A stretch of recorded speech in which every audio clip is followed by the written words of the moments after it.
Okay, for those of you who don't know me, I think most of you have met me before. I'm Pam Prescott. I'm the owner of Century 21 Heritage Group. Okay, it's my pleasure to be here this morning.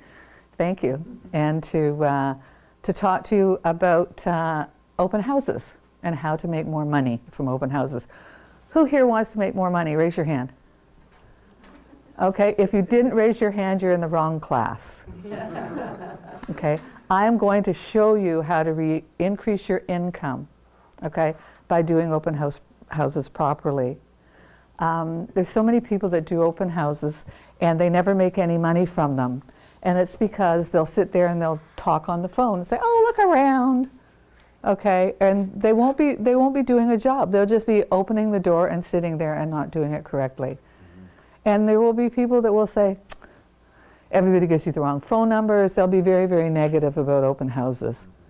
Okay, they've already got a realtor. They'll give you the wrong phone number. They'll give you all of these excuses. Well, you know what? Don't listen to people who are negative. Mm-hmm. Okay?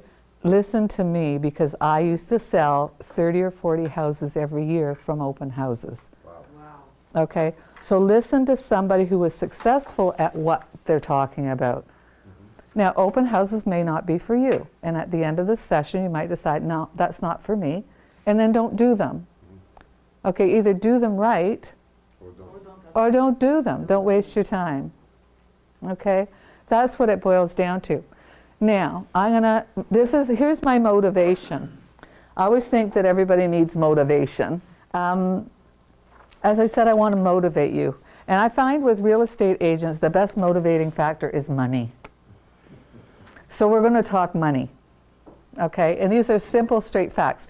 I took computer science and math and statistics at university. So I always look at things from a statistical point of view, because this is a business that you're running. And you have to think of it as a business. And you have to look at the statistics and you have to look at the numbers. So here's some basic truth facts. Okay. If you do an open house, how many people would you say would come through every time you do an open house on an average? Could be as many as 10 groups. Depends on the season. Depends on the season. In the summer there were zero number of times. It varies. It varies. Okay. The average is, are you ready? Mm-hmm. Okay. 4 families will come through your open house every weekend that are going to buy or sell within the next 90 days. Mm. Think about that. How long would you have to go on the telephone to find 4 families that are going to buy or sell within the next 90 days? Yeah. They come to you. Okay. And, okay, here you have an opportunity that you're meeting them face to face. Mm-hmm. Think about that opportunity. And we're bypassing it by just saying, oh, look around. We're sitting there reading a book. You know what? It's just not the right thing.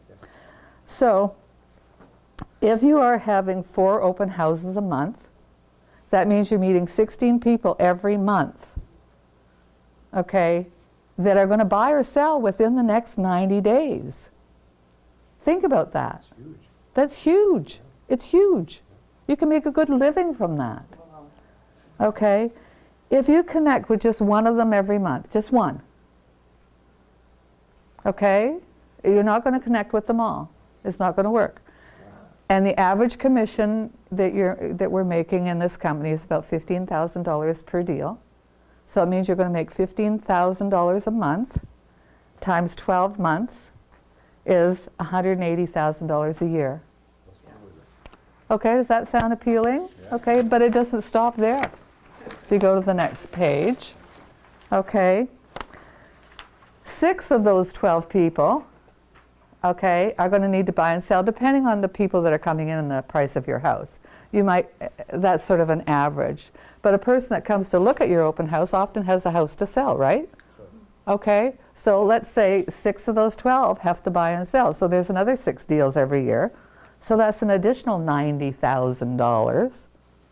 Start to think about it, okay? And every time you have a listing, you usually get spin-off, okay? Every time you have a listing, you can do an open house on it. You can get leads on the internet from it. You'll get a neighbor phoning. You'll get something happening that's called spin-off. Every time you get a listing, you should get on an average of 1 spin. Okay, so that's another $90,000. Okay, And then on top of that, and that's not even written in here, I'm going to even boost it up. Every person in Canada, statistics show, know on average of 2 people who are going to buy or sell within the next year.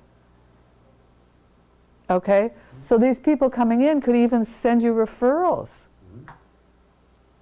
Okay? Because they take a liking to you. But anyway, if you add those together, you've got $360,000. Is that kind of appealing to you? Absolutely.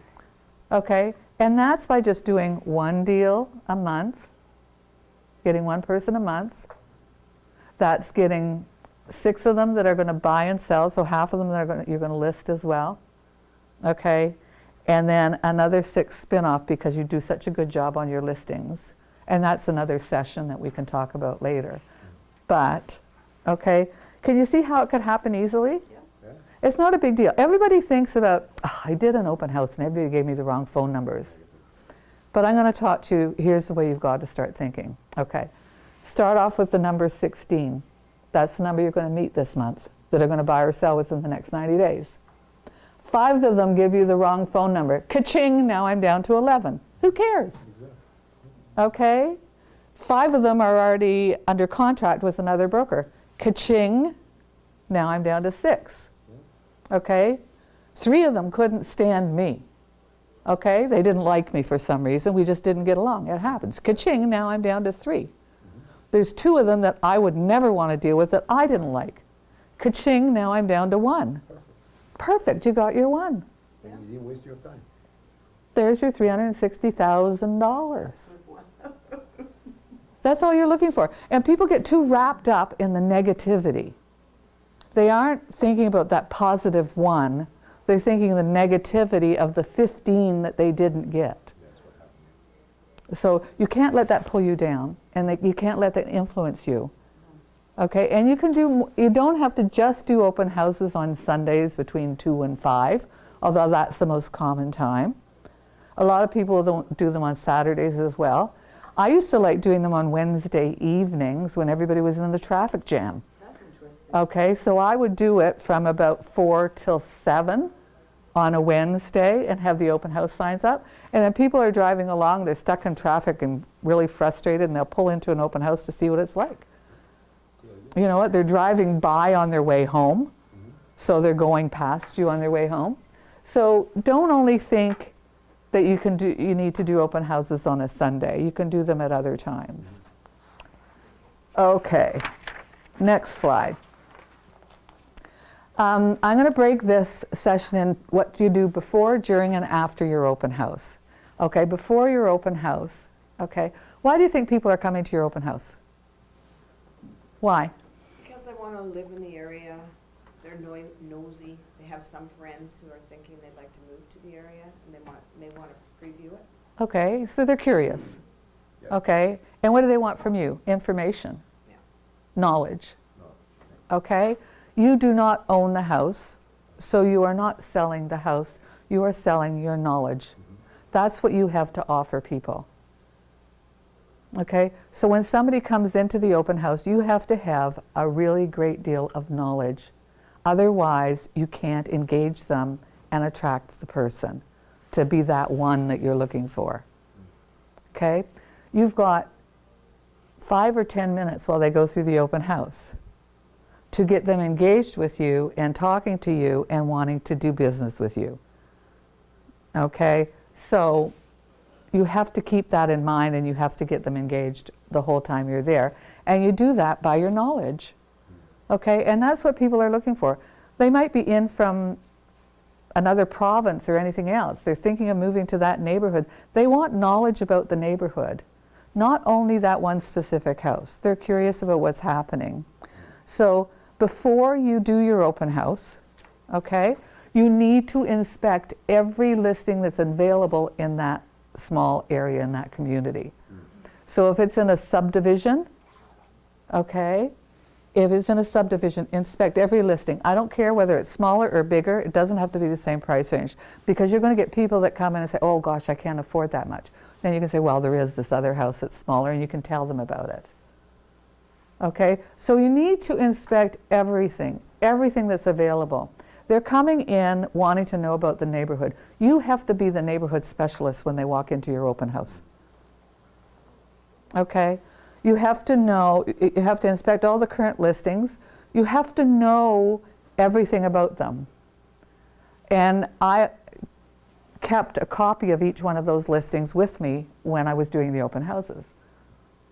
You need to know, does it back on the railroad tracks, and that's why it's listed less or whatever. You need to know all of the details and the facts. You need to be able to say, well, yeah, that one is listed at a lower price, but the people have a dog and they must have a violent son or something because there's holes in the drywall and there's dog urine all over and it's just a trashy house, so you can't compare them. So you need to know this, and you know this by looking at them and inspecting them. Plus also, if you come and you're talking to me about a neighborhood and about houses in the neighborhood, and I have the knowledge of them all, okay, it makes you trust me as the neighborhood specialist and the person you want to speak to. Okay, so for example, if you came to my open house and I'm talking to you and I find out this isn't, you wanted a 4-bedroom and this was only a 3-bedroom, okay, then I could say to you, well, you know what, tell me exactly what you're looking for. I've seen every house that's available in this neighborhood, and if I can tell you if it exists. You're going to open up to me, aren't you? Absolutely. You're You're going to tell me everything that is on your wish list. Well, I'd love to have a 3-car garage. I'd love to have a 4-bedroom minimum. I want a finished basement. I want this, I want that. And you're going to tell me what your wants and needs are. And isn't that what I want to find out about you? One of the things anyway. Absolutely. And then I can turn to you and say, you know what? There's one house. I've seen every house for sale in the neighborhood. There's one house that I think might really fit your needs. It's about $20,000 more than this house, their asking price. This one is $799. That one's $829. Okay, so a little bit of a difference, but it's got a walkout to a ravine, so it's got the beautifully finished basement that you were asking for.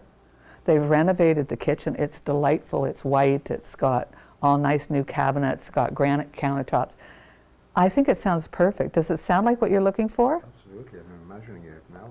I'm half Okay, you know what? Yeah. My open house is over at 4 o'clock. Can I show you that one? Absolutely, yeah. Okay, so you see how I'm going to use my knowledge to get him. He's now a client. I'm going to show him a house. Now, if I hadn't inspected all of those houses, would I be able to do that? No? So do you see how important it is? Absolutely, yeah. It's absolutely vitally important that you know everything that's happening, okay?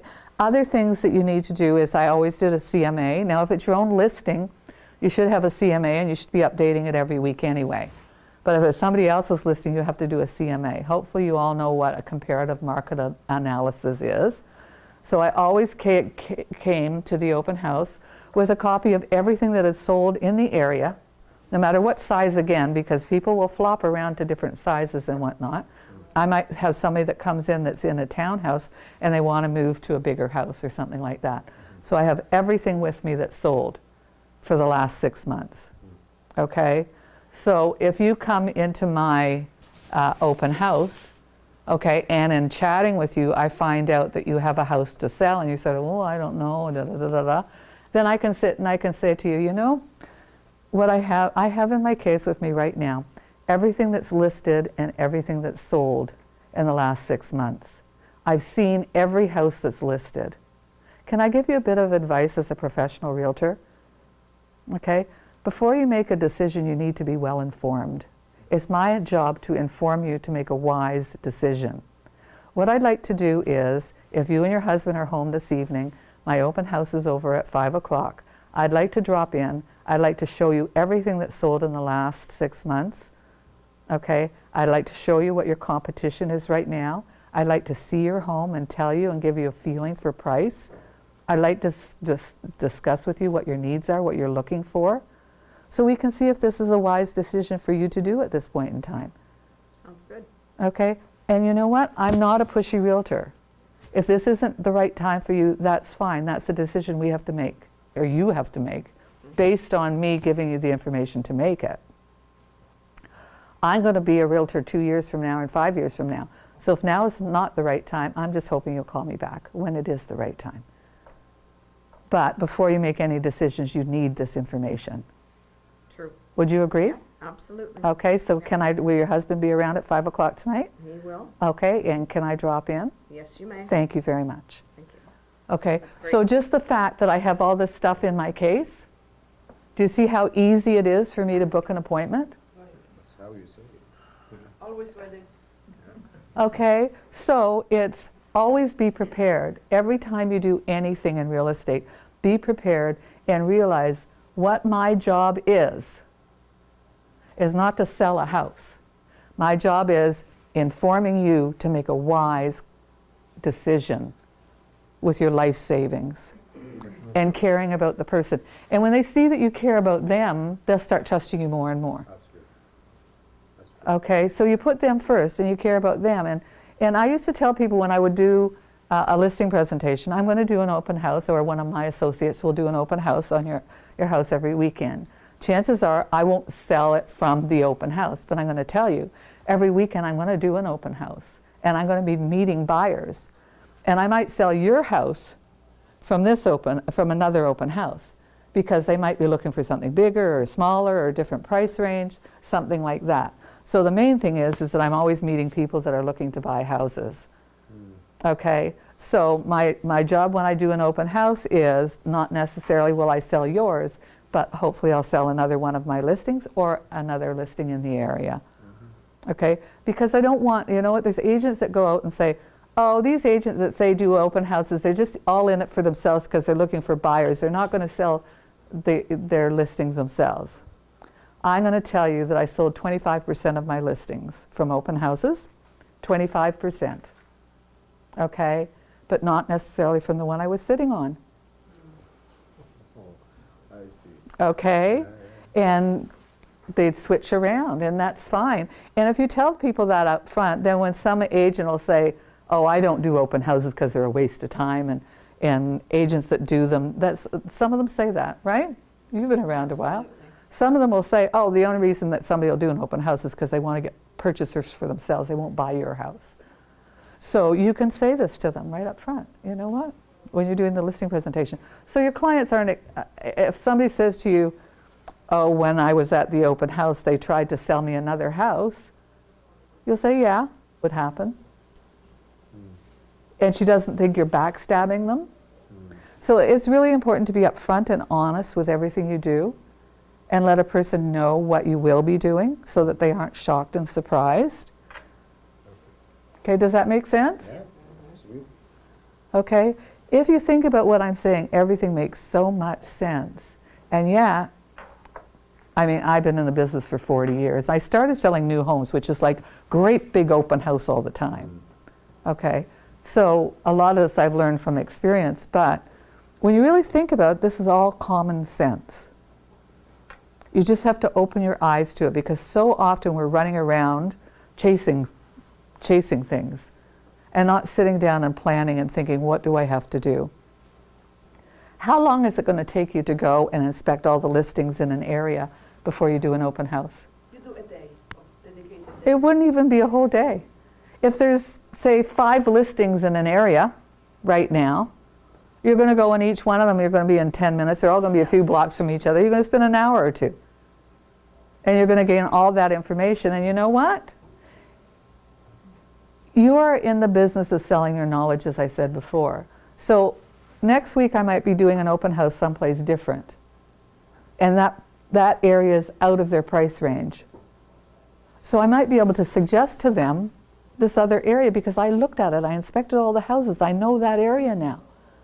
So I can start talking to people about different neighborhoods and the price ranges and what's available in different areas. And that's what people want from you. You should be out inspecting houses all the time.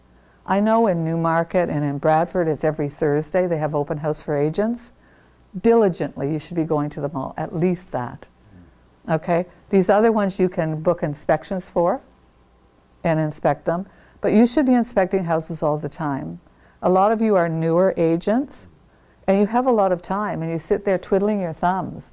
I'm going to say stop twiddling, get out there inspecting houses so you know the product. Okay? Also, the things that people want to know about an area when they're coming in and looking at open houses is they want to know about the schools.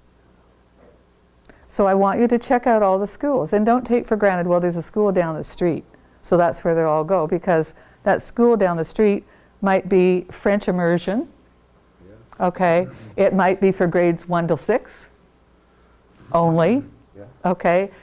It might be full, so they're not accepting any new students. So you phone the local school boards and you find out, especially if it's your listing, you should always do this on your own listing, okay? Find out, phone the school board and say, you know what, I'm looking at a house on such and such a street, okay? What school would my children go to?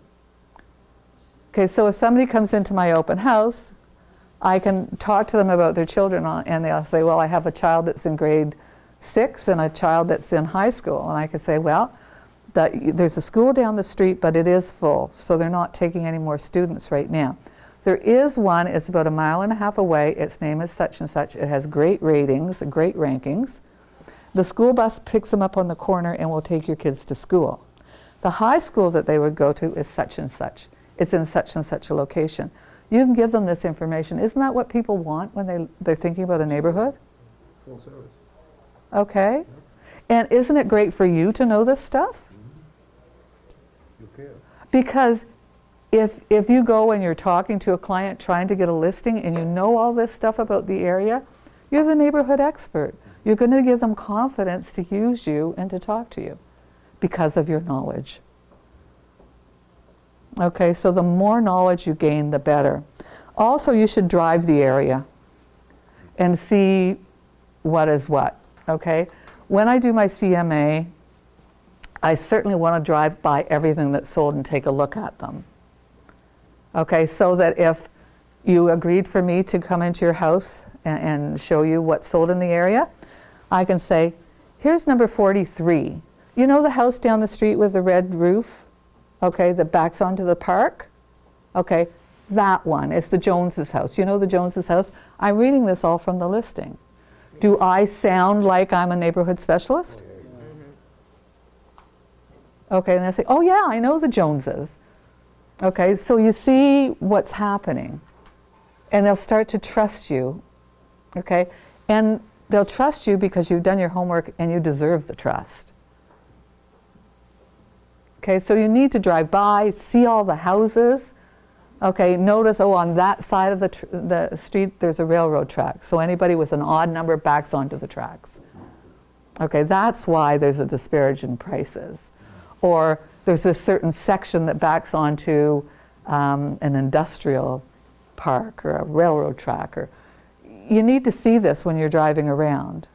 You also need to see where any of the schools are, the parks, the churches, synagogues, temples, whatever.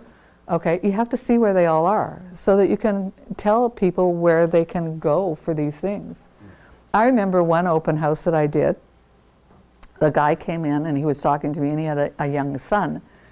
And we're chatting and he said his son played hockey. And I said, well, there is an arena. It's about a 5-minute walk from here. It's right around the corner. It's Chatworthy Arena. They do have hockey there.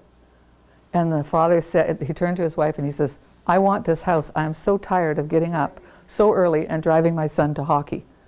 There you go. Okay, so you never know what's going to really hit them and be an inspiration for them to buy that specific house or want to buy in that neighborhood.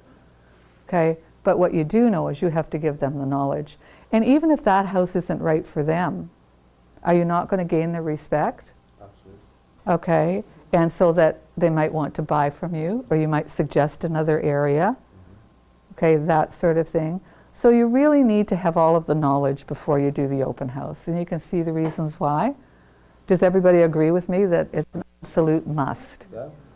And I'm going to tell you, I would say less than 3% of realtors do that. Yep. That's common sense, as you said. It's but they don't do it. Roddy, you're a realtor. How many people do this? Basically, very few people. Just the people that get trained by me. Okay. We're lucky. And it makes such a difference. It makes such a difference. With realtors, I bought quite many houses for myself. Yeah. Not even one did that. No, that's what I'm saying. It's like about 3% of the realtors will do this sort of thing. So that, is there an extra handout there? I'll get you an extra one later, okay? You can sort of share. So it's really, really important to have this knowledge beforehand. Wouldn't you all agree? Absolutely. It's an absolute must. Absolute must. Okay, next slide. You have to okay, this is a little bit out of sequence to what I want, but you have to inform your neighbors, okay? Advertising in newspapers for open houses usually does not work, okay? The studies have shown that 97% of the people that come to open houses come either from the internet or from signage. Okay, they don't come from the newspapers and things like that anymore. There are some exceptions, some smaller towns that have like an open house page every weekend and things like that.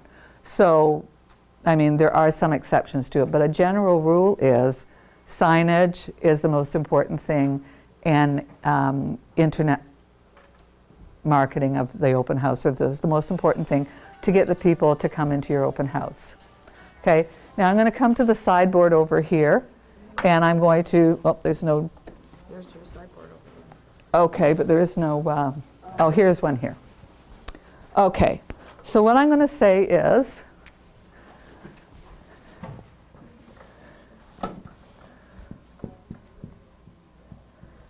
Young Street, let's pick a street. Mulock? Because we're right there, I probably spelt it wrong. And off of here, there's a street that goes up and around, and then there's Bathurst over here. And then there's a court here. And this is where my open house is, right here. So if I put up a sign right here, how many people am I going to get to my open house? A little court. Yeah, nobody. Well, Two, somebody. I might get somebody. You might. I might, but it's not very likely. Now, if I put one here, I'll get, this is sort of a main street. It's a thoroughfare in the neighborhood. There's all these other streets coming off, of course. So I might get a couple coming through.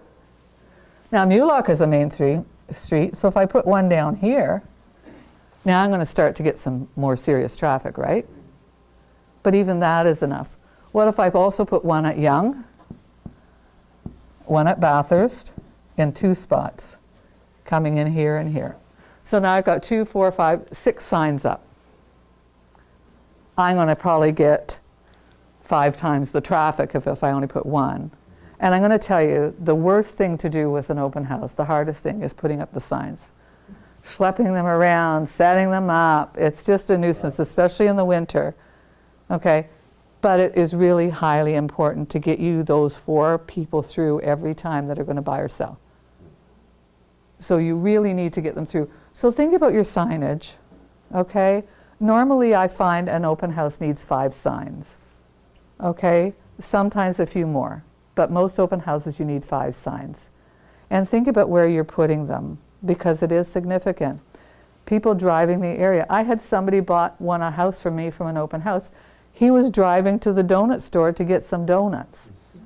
And I always joke with him, oh, that's the most expensive donut you ever bought. And it's just because he saw the open house sign when he was driving by. Oh, let me drop in and see it. Okay, somebody who's thinking of moving into that neighborhood. I've always liked that neighborhood. Let me go down and look at this open house. Okay, so you don't know what's going to motivate a person to come in, but the signs certainly is where you get most of your traffic. How much in advance you put signs? Day?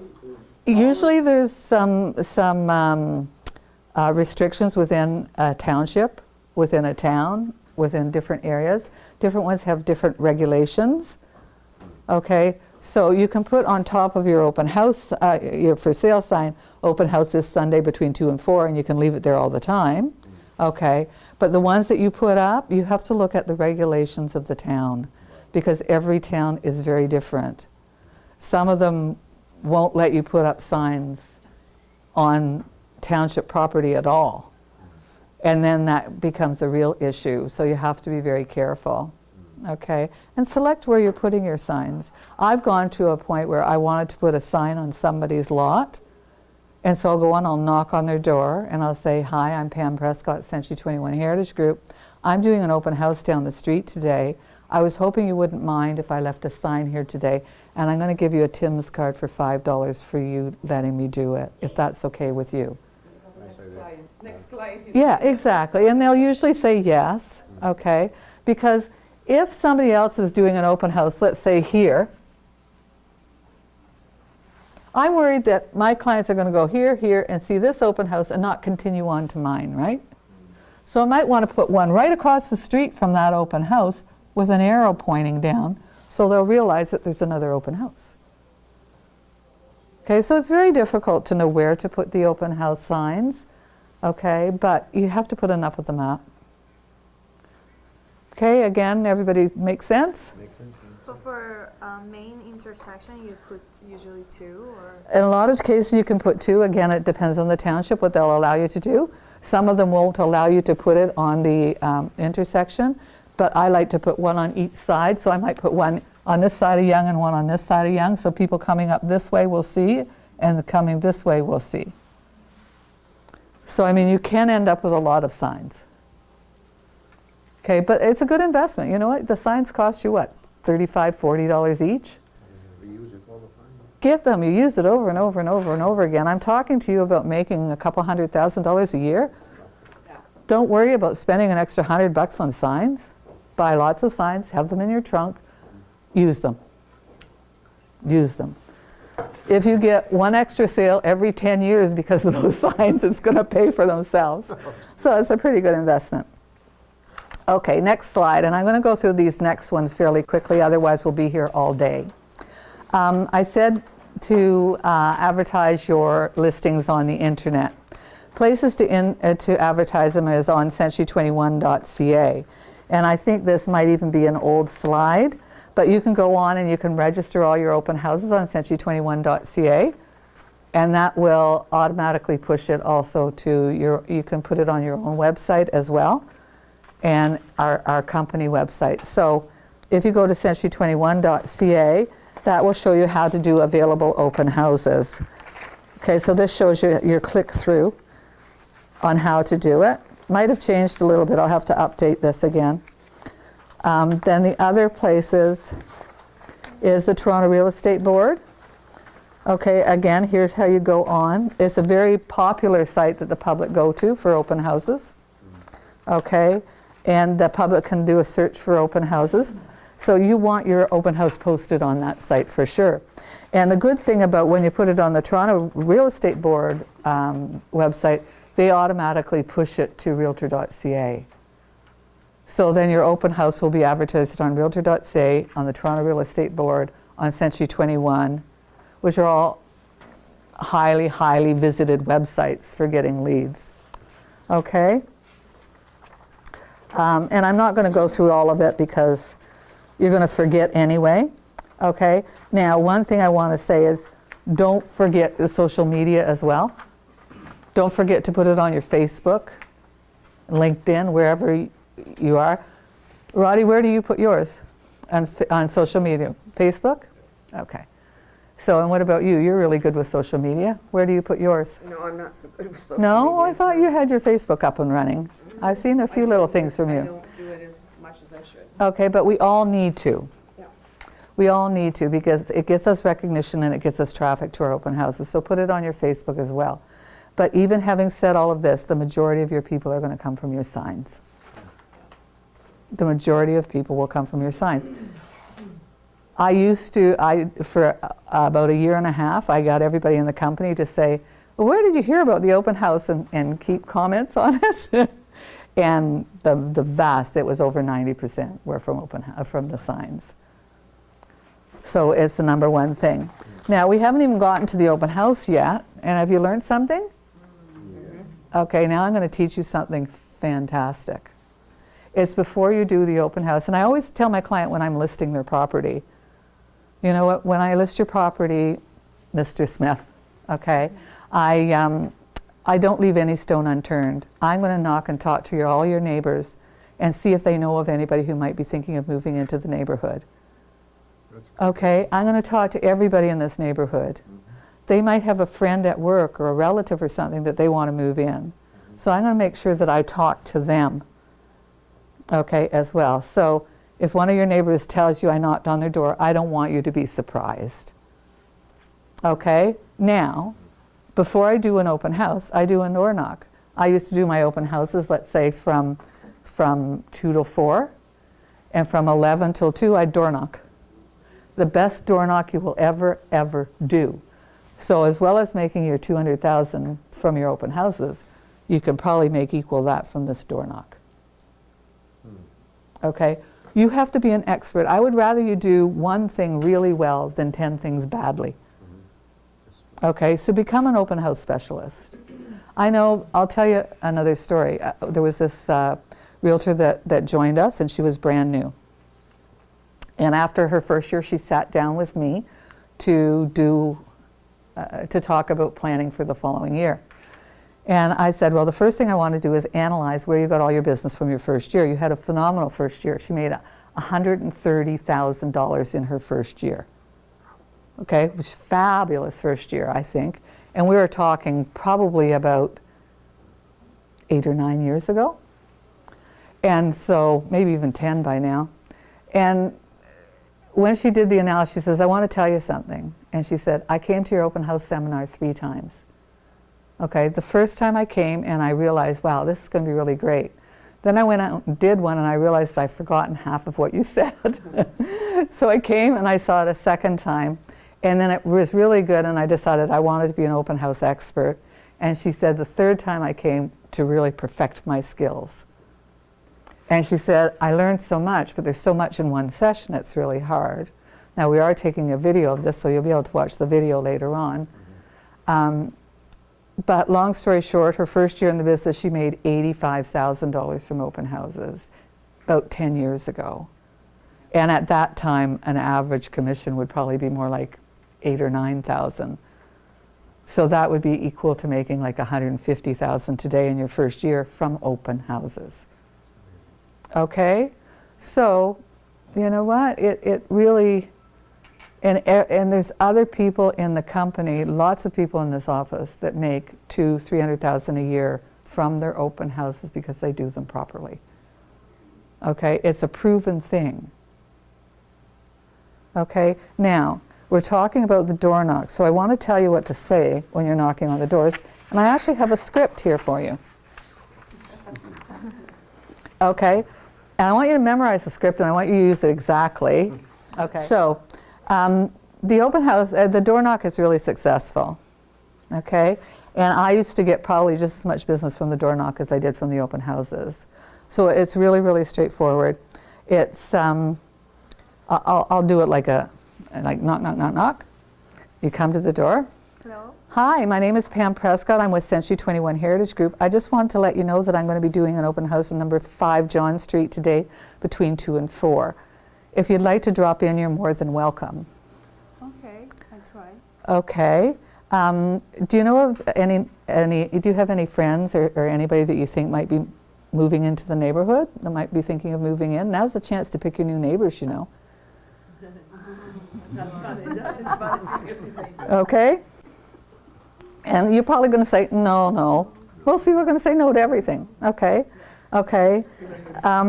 If somebody comes through my open house today and that house isn't suitable for them, would you consider an offer on your house? You hesitated. It means you must be thinking of selling. Okay? Yes. Okay? So, because this is the real point of my door knock, one of the points. Okay? Now, my seller will think, okay, I told them I was going to try and get them buyers, but I'm going to see what's happening in the neighborhood. So if she says, well, I'm kind of thinking of selling, you know, and then they'll say, oh, but my cousin's in real estate. And I'll say, you know what? I'm not talking about listing your property. I'm saying, if I bring you an offer, would you consider it? Yeah, it's a good And offer. if they say yes, because they're going to think I'm going to get 50 people in my open house today. And I might have a good person, and that house wasn't suitable for them, and they could sell mine. And if she says, Yeah, we are kind of thinking of selling. I'll say, well, obviously I need to see your house and everything. My open house is over at 5 o'clock. Can I drop in after my open house and take a look at your house? Will your husband be home as well? Because I'd like to speak to both of you. Okay, I just booked a listing presentation, didn't I? Yeah, that's good. I'm going to do a full listing presentation, aren't I? Was that easy? No, it's not. It's easy for you. It is easy once you practice it. And you're going to be surprised that you're going to get maybe 2 or 3 listing presentations a month from doing this door knock. It's all about numbers. It's all about numbers. So stop worrying about things. Stop worrying that somebody's going to slam their door in your face. You know what? In all the years that I've done this, nobody's ever slammed a door in my face. Some of them have gone, oh God, another realtor. And I say, no, I'm not another realtor, I'm special. And I'll joke with them a little bit. Okay, so I try and make light of it and everything else. But some of them you can see they're just, some people will answer the door and they don't speak English or anything else. Hey, next. You try. Yeah, that's true. Next. Yeah. Next door. Yeah.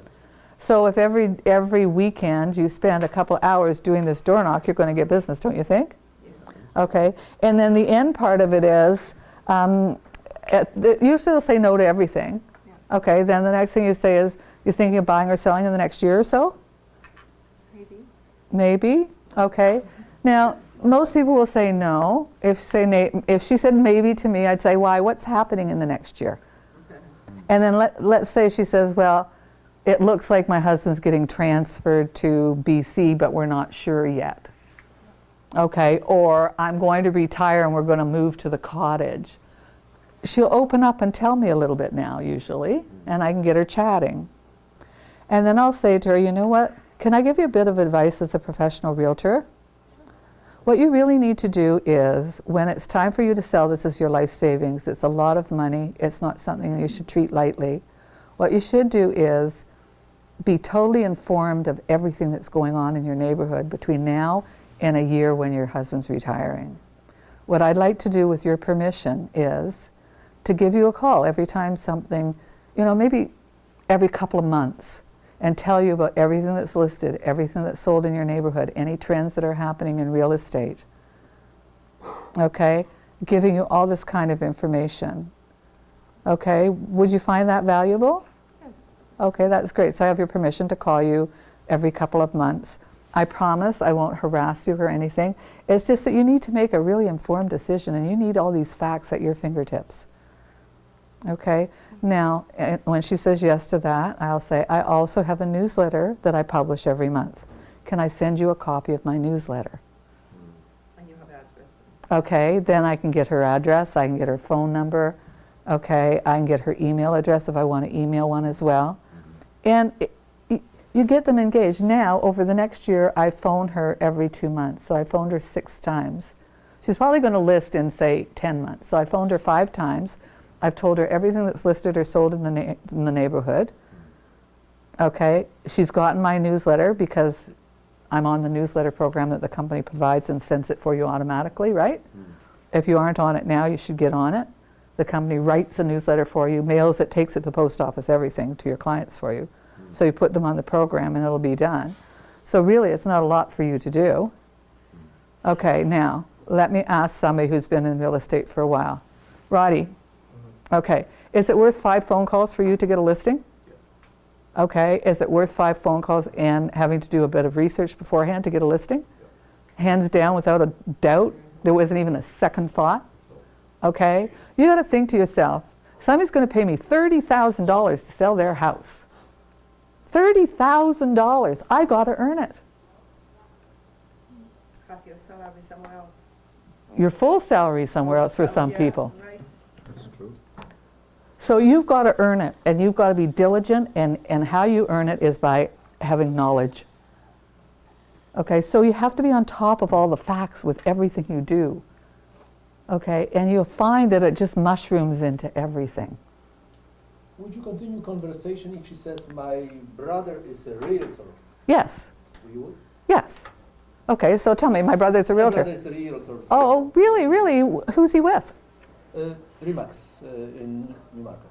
Remax in Newmarket. Okay, so I'd want to find out, and then I could say to him, I'd still, if you came into my open house and were interested in looking at it, I want to get this information so that if I got an offer, I could phone your brother and say, your brother came through my open house today. I just wanted to let you know that I have an offer tonight in case he's interested. Okay? Because I'm going to do my job every way. Okay? If I'm door knocking and you say, no, my brother's in real estate, I just say, well, you know what? I'm not asking you to list your house. I'm asking to bring you an offer. You can have your brother involved as well if you'd like. But if I get a client through my open house, would you consider selling it? That's genius. Okay? Well, if And you it works. have a buyer and you're just gonna lie about it. I'm not lying. I'm saying I'm doing an open house Well, today. right now is a very quiet market, so it's hard But to I'm have a saying buyer. if somebody comes through my open house today and that house isn't suitable for them, would you consider an offer on yours? Okay. Okay? So I'm not lying.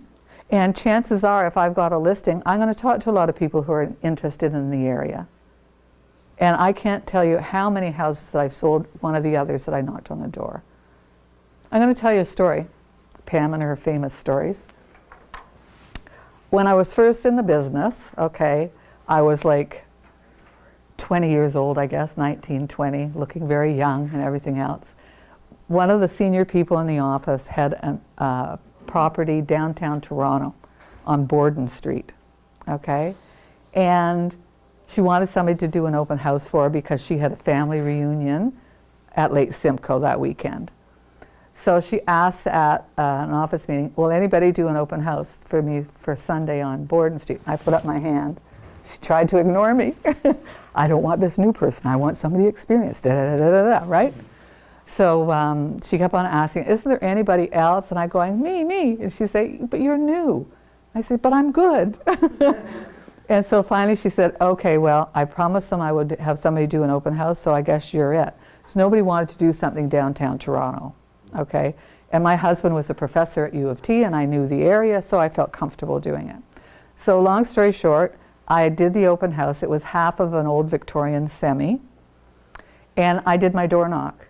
And when I knocked on the guy next door, his name was Corey, he answered the door. He said, oh, did you see my ad in the newspaper because I'm selling privately? And I said, no, I didn't see your ad. And I thought, And then I managed to, he was busy that night. I booked an appointment for the next night. Okay? I ended up selling my property. I called Gloria and I said, when are you going to be back? And she said, oh, about 8 o'clock. And I said, okay, can you do a listing presentation at 9? She went, what? And I said, yeah, I have an offer, so does Mark, who's also in our office, so you've got multiple offers to present. She said, you're kidding. No, I'm not kidding. Come present the offers. So we presented the offers that night. Okay, and my offer was about $5,000 less than the other offer, but mine got accepted. How was that?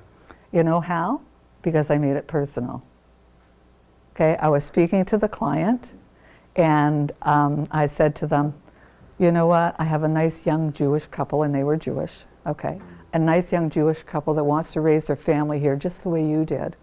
They love everything that you've done to the house. They absolutely love the house and think it's magnificent.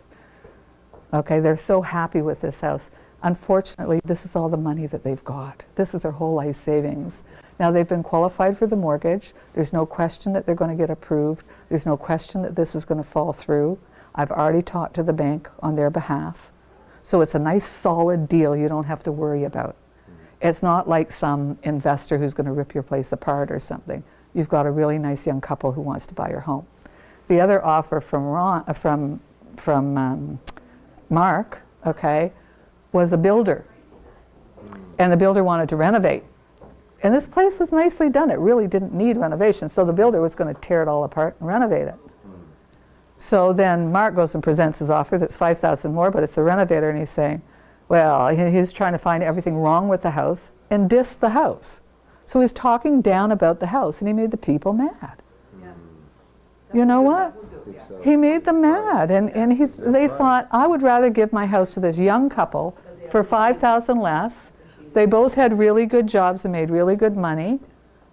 So they would rather do that and feel assured of the deal and everything else. So they gave the deal to me. The next day I went to list Corey's house. I did my listing presentation. He decided to list the house with me. This is the other half of a semi. It's exactly the same house. Who am I going to call? Mark. Mark. That's good. So I got the listing and I'm writing it all up and I phoned Mark and I say, hey Mark, where are you? He says, well, I'm out with my client showing him houses again. I said, great, I want you to come to this one. Yeah. And so Mark came to show my listing now. Okay. So he said, I'll be there in about an hour. So I sat down. I said, okay, Corey, put on the kettle, make me a cup of tea. I'm going to sit here until they come and see what I can do. And he said, okay. And he said, I love the way you work. You can sell any one of my houses anytime. And I said, any one of your houses? How many houses have you got? And it ended up, he had like 27 houses, I think. This was in the university area. He was the slum landlord. And I thought, is this not a match made in heaven? Mark has a renovator and I have a slum landlord. Whoop, whoop. Bingo. So it ended up, I said, okay, Corey, are any of your other houses for sale? He said, every one is for sale if the price is right. I said, okay, let's make a list. And the right prices. And he says, but I don't want to have people going in and looking at them because I don't want to upset my students. And I said, no problem. And I said, we can even arrange a closing to be after their leases are up and we can set it all up properly. Long story short, Mark and I, okay, sold that house, okay. Then the person who renovated wanted to list it with me because he felt that I had more class and knowledge or whatever. And I said, no, I won't do that. Mark and I will do it together. So we did it jointly. Then we ended up selling, I think, 10 or 12 properties over the next year and a half. Same buyer, same seller. Honestly, from one door knock. Okay. And then the people that bought those, then we got to list them after they renovated them. So we got 12 that we sold slummy, 12 that we got to sell renovated. Then half of the people that were buying had houses for sale because you're selling now high-scale houses. We were selling like crazy. We did a lot of business from that one door knock. Now, a lot of people say to me, oh, you got lucky. And you know what? Yeah, it was lucky. But you make your own luck. If I hadn't knocked on that door, would I have gotten lucky? And would I have made probably a couple $100,000 in today's market from what I did with that one door knock? Okay, so you make your own luck. You go the extra distance. You make that extra effort, and it pays off. And different ways at different times. But you have to do it all. You have to cover every single corner to make sure. Now this door knock, okay, you've got the script. If I go to the door, they're going to say no, no, no, no, no to everything usually, and it takes like 1 minute to go through. Okay, but if somebody stops and says yes, somebody says to me, yes, they want to, oh yeah, I'd like to come and see your open house.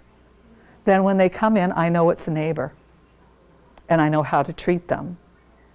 So I'll say, oh, hi, it's nice to see you again. Are you thinking of moving? No, no, no, I just wanted to see what their decor was or something. Okay, great. Now I know if I get another really serious buyer who to pay my attention to, don't I? Yeah. Okay. If she says to me, no, actually my cousin is thinking of buying, so I thought I'd come and see it so I could tell them about it. Then I'm going to try and call her back and say, here's a link to my website. Get your cousin to look at the website. It's on the top of the web rider. I'll talk to her more in that sort of light. But it's going to, because I saw her at the door, I know directions to take to talk with her, right? And suggestions to make. Okay? And some people will say to me, oh yeah, my cousin Sal. Oh, really? I didn't think about it, but I have a friend at work who's thinking of moving. Would it ever be nice if they moved into the neighborhood? We could carpool. Okay? Or somebody is saying, and so when they come in, I'd go, hi, you must be Sally. Nice to meet you. Hi, nice to see you again. This must be your cousin Sally or your friend or whatever. Okay? And now they're coming in, and it's like I'm a friend already, isn't it? It's not like I'm some strange realtor. Okay, so it gives me off on a different footing. Okay, and I can treat them that way. And somebody, when I'm talking to them, it might be, well, you know what, we're living in a 3-bedroom. I'm expecting, so I'd love to get a 4-bedroom. I haven't told my husband yet, so this is going to be a surprise, but I wanted to see this house first.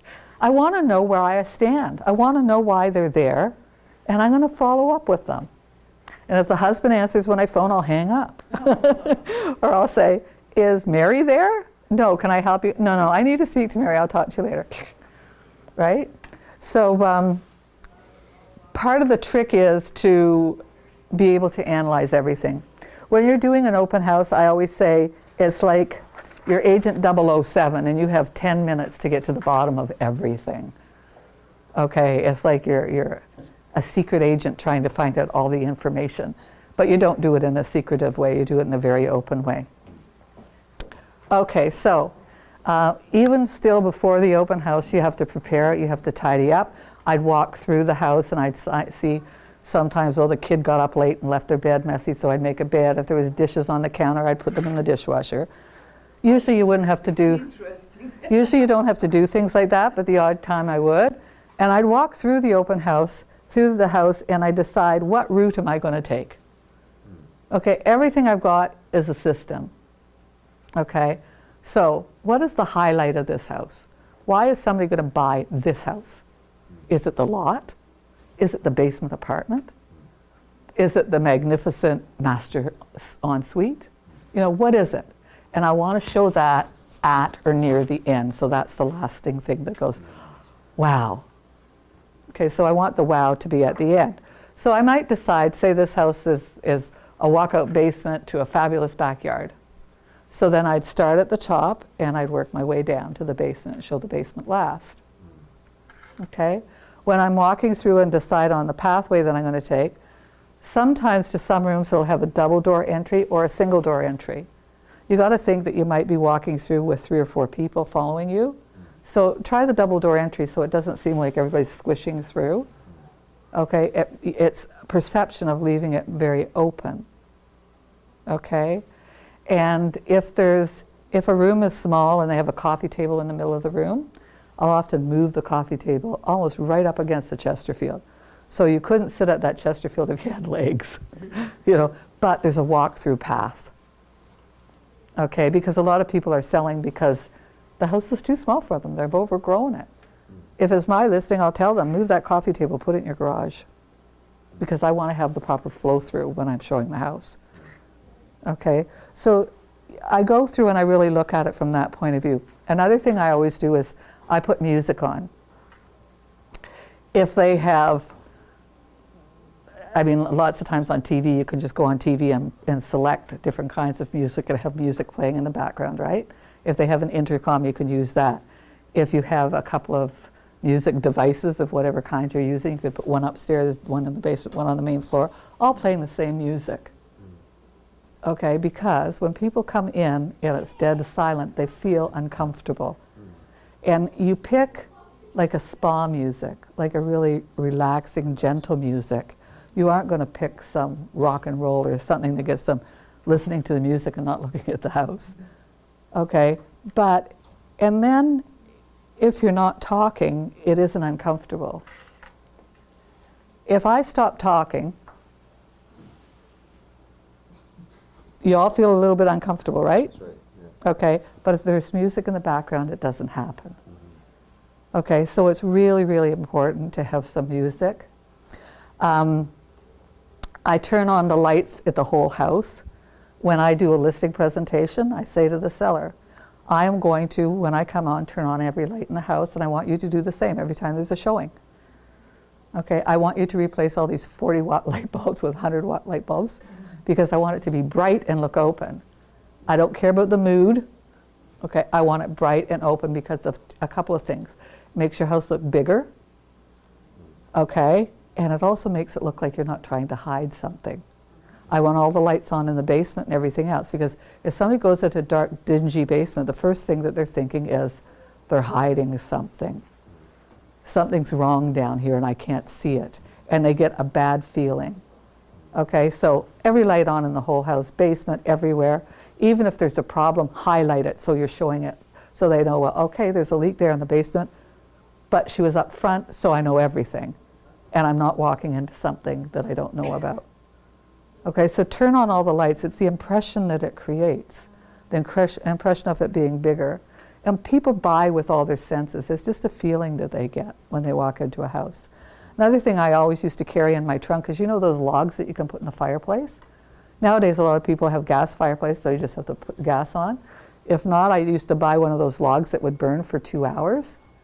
And I'd ask permission beforehand, and I'd put one of the logs on, so a person would walk in. Is there anything nicer than walking into a room with nice fire going and the scent of the pine or whatever?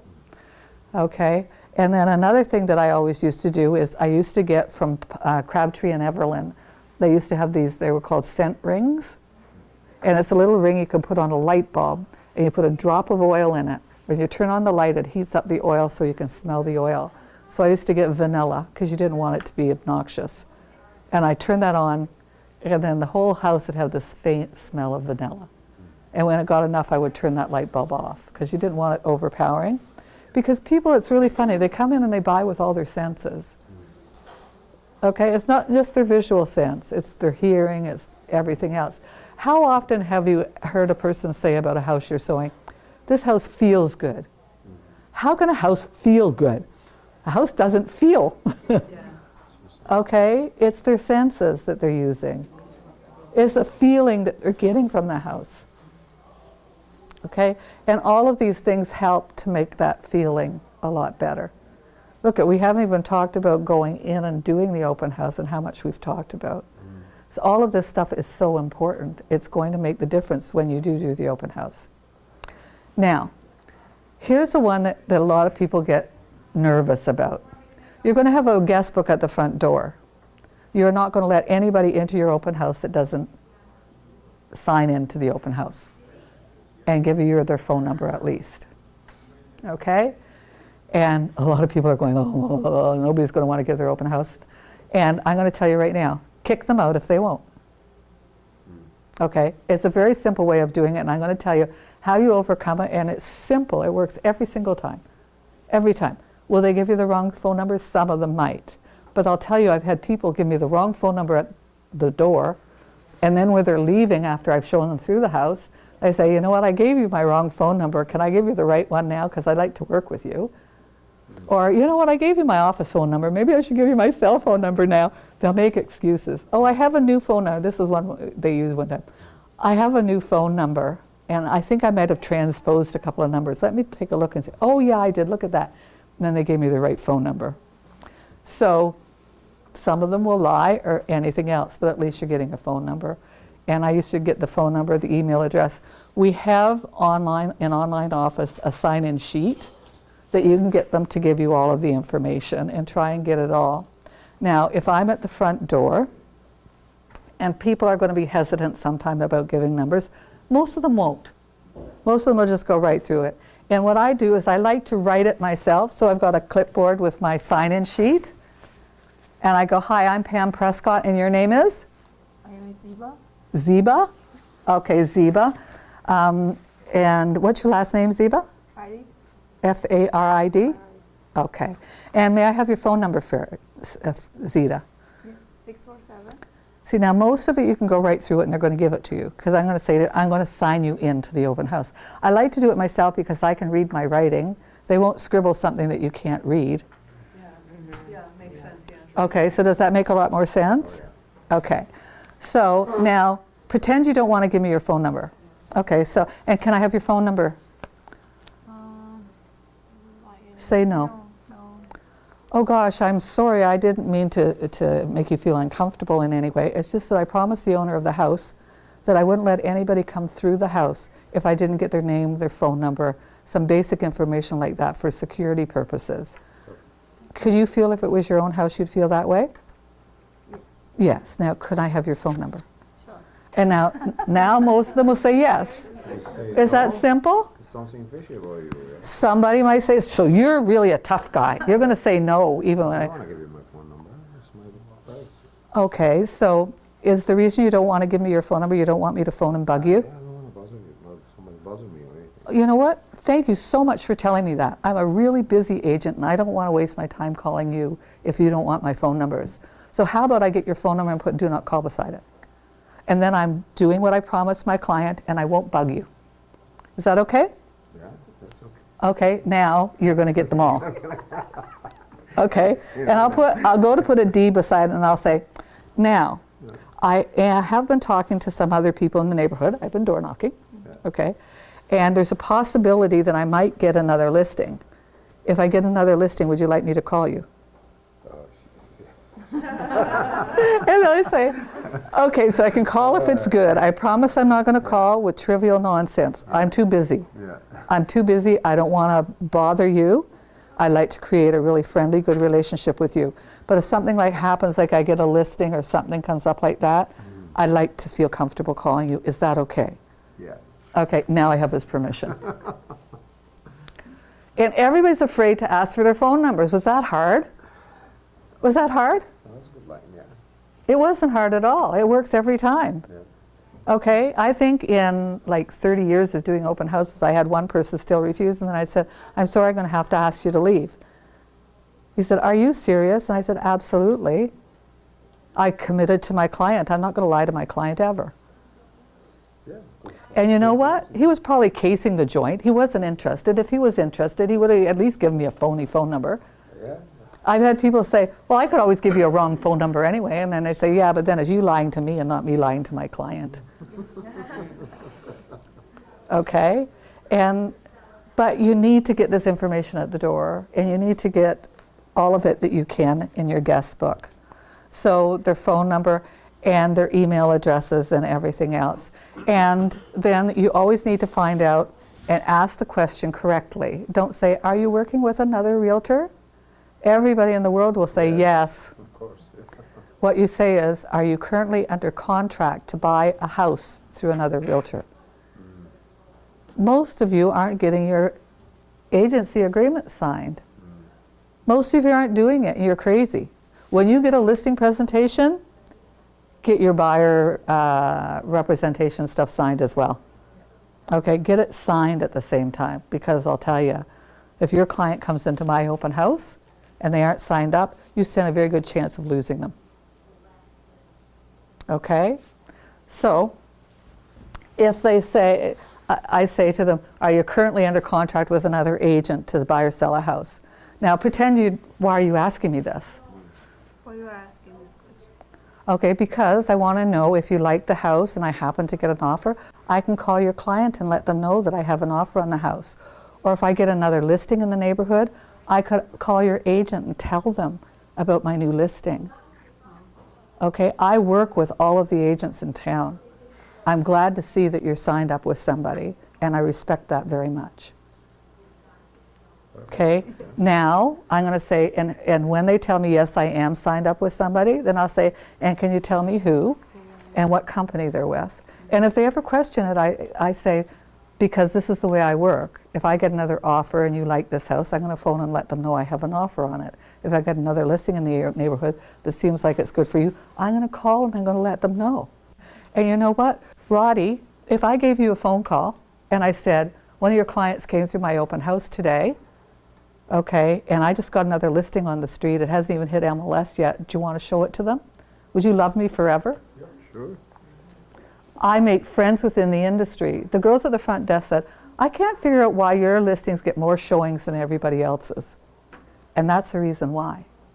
Because you respect everybody in the industry and you do things like that. Do I care if Roddy sells my open house? If Roddy sells my listing?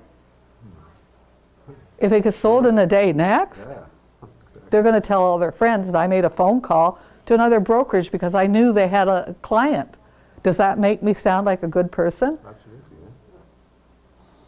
yeah. Okay, so as long as you have a reason, if you see that somebody, you think you're offending them, stop it, nip it in the bud and say, I'm sorry, I don't mean to offend you, but this is the reason I'm asking it. And if you have a good reason, they'll go, oh, okay, that makes sense. And then they'll start opening up to you. There's a lot of people that are negative and they're very suspicious about everything that you say. Okay, and it's the attitude that you portray as well.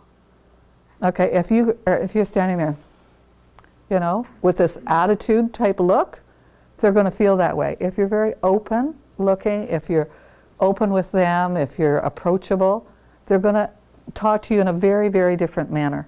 Totally, totally different.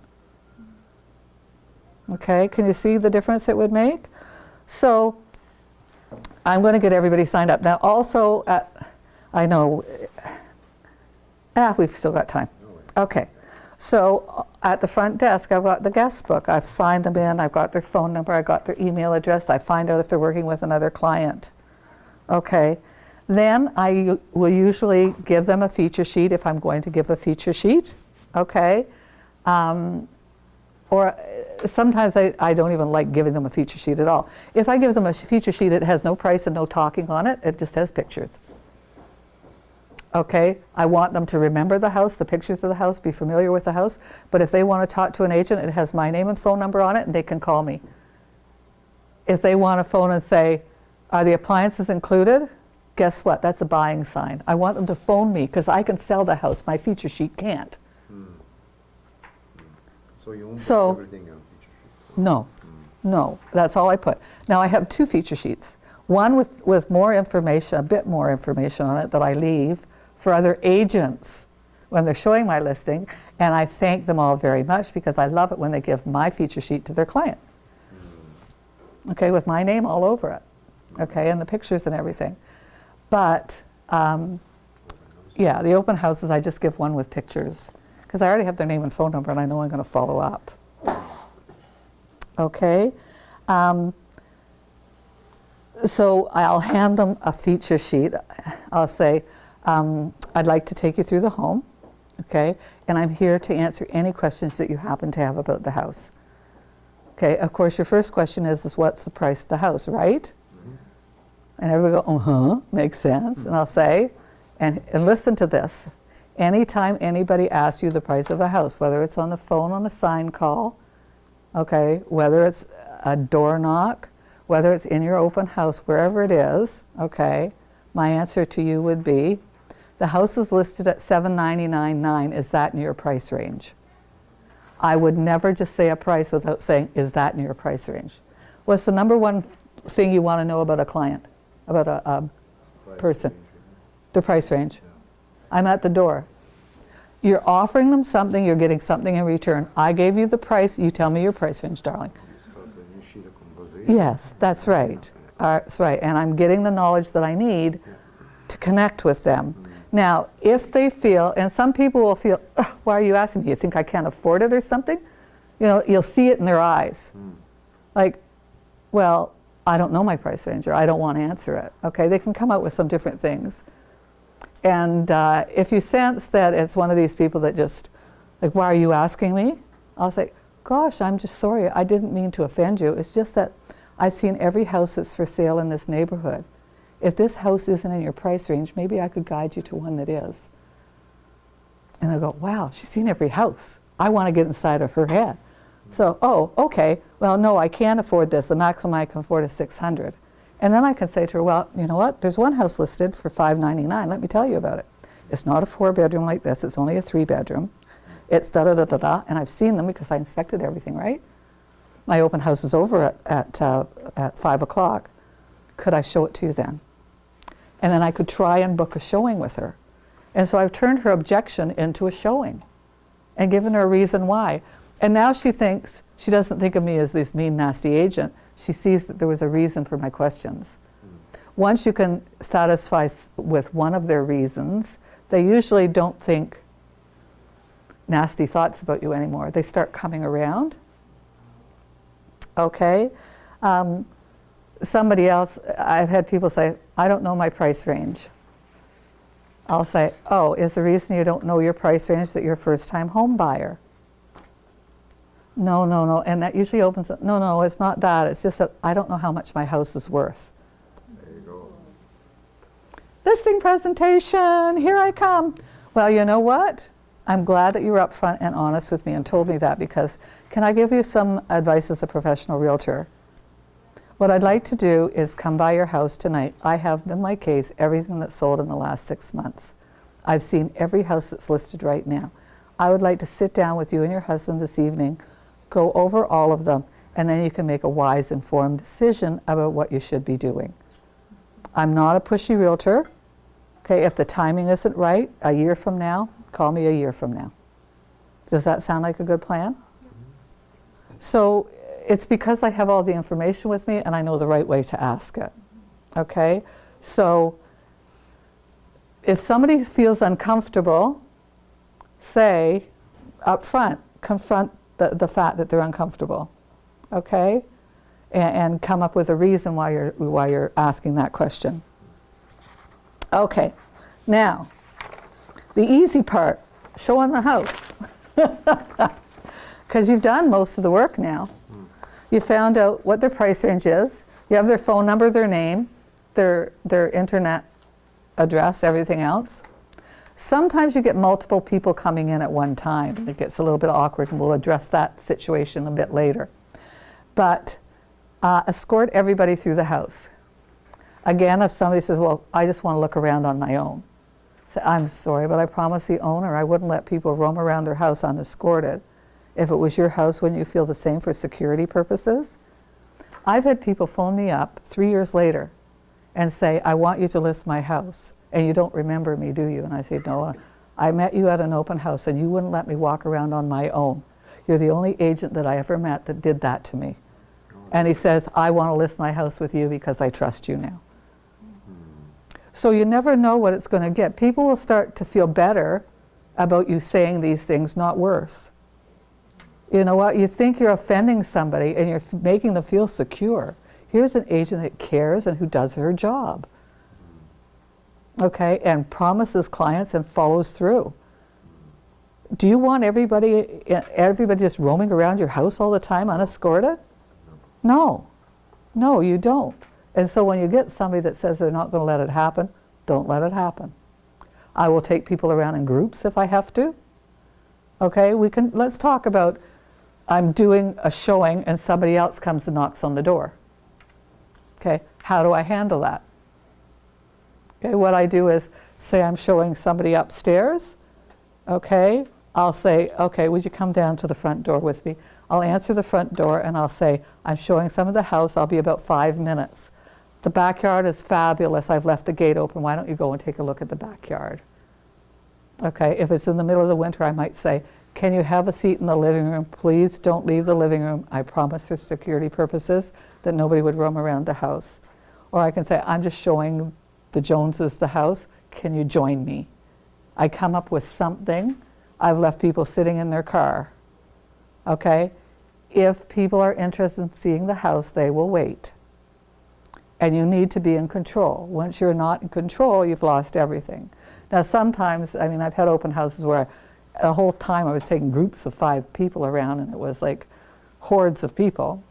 But that's the way it is. I take them all at once. I do the same thing. I'll go to each one of them, get all their information.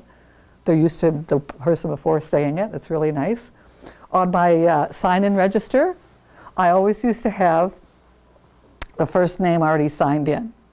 It was Carol Jones, and a phone number and an email address and everything else. Carol Jones was somebody I went to high school with. She never really went to but they'd see somebody had already signed in, so they'd feel comfortable to sign in. So it's a comfort thing. Nobody wants to be the first one. Okay, so it's all a matter of the impression that you give people. So now I'm going to say, I'm going to show you the house. And I'm here to answer your questions. And I go with you. Now, when you're showing somebody through the house, I don't want you looking at the windows, looking at the ceiling, looking around the house, because guess what? You've already seen the house. Who should you be looking at? Your clients. You're looking for buying signs. You're looking for the wife going, honey, look at that. It's got the fireplace we wanted. You want to hear all that. You want to see all that. Okay? So I've got 2 hints for you. Observe and listen twice as much as you talk. God gave you 2 eyes and 2 ears and only 1 mouth. Take the hint. A lot of you never stop talking and you don't listen to the client's needs. And you have to listen to what they need. You've got 10 minutes to get inside their head and understand what they want. Because you know what you want is not what I want in a house. Okay, and you never know what they want until you dig into it. You know, I had one client come to a house and it was way out of their price range. And I said to them, well, the only thing selling in that price range in this area are the townhouses. And she said, okay, then if that's what I have to do, I have to buy a townhouse. I'm renting right now. My daughter goes to, is learning disabled, and she's going to that school, and I'll buy whatever I can get to keep her in that school. You never know the reasons. Okay, so I could tell her about all the townhouses that were in the neighborhood. You never know what you're going to find out about a person, but you have to get them opening up and talking to you. So when you go around, observe, see what they're talking about, see what they're liking. There's a few questions that you have to ask as you're going around the house. And because you have to gather information. You've already found out if they're signed up with anybody, you've found their price range. Their motivation for selling, the way I usually find that out comes with the next one, 3 and 4, motivation and where do they own and where. Because what I'll say to them is, do you live in the neighborhood? And again, if somebody feels uncomfortable because you're asking that and you sense it, it's really quite simple. Oh, I'm sorry, I didn't mean to offend you in any way. It's just that if you don't live in the neighborhood, I could tell you about the schools and the parks and things like that. If you live in the neighborhood, I don't want to bore you with all that information. You already know that. Okay, now do I sound like the nice guy? Absolutely. And you feel bad for thinking badly of me? I open up more now. You'll open up even more. I've come across as such a nice person, and you know what? I am that person. Okay, and I want them to see that person, and I want them to trust that person, because that's who they'll want to deal and buy and sell real estate with. That's right. Okay, and you always put them first before yourself. Never think about the money or how much you're going to earn. Think about making them happy, getting them their dream home, and it pays off tenfold. The last year I sold, I had 147 listings. They all called me. It's repeats and referrals. 147 listings that year. But it's because you provide great service. Yep. If you give great service and you care about people, they're going to tell all their friends, they're going to come back to you, they aren't going to want to deal with anybody else. So right from day one, you got to decide that's the person that I'm going to be. I'm going to be the person that gives great service. And if somebody doesn't like me, next. You know, if they suspect me of being this evil, wicked person that's just trying to find their personal information or something, next. If I can't explain it away, and it's simple. It's simple. Okay? And you're going to find people that absolutely trust you because you are that kind of a person. Okay.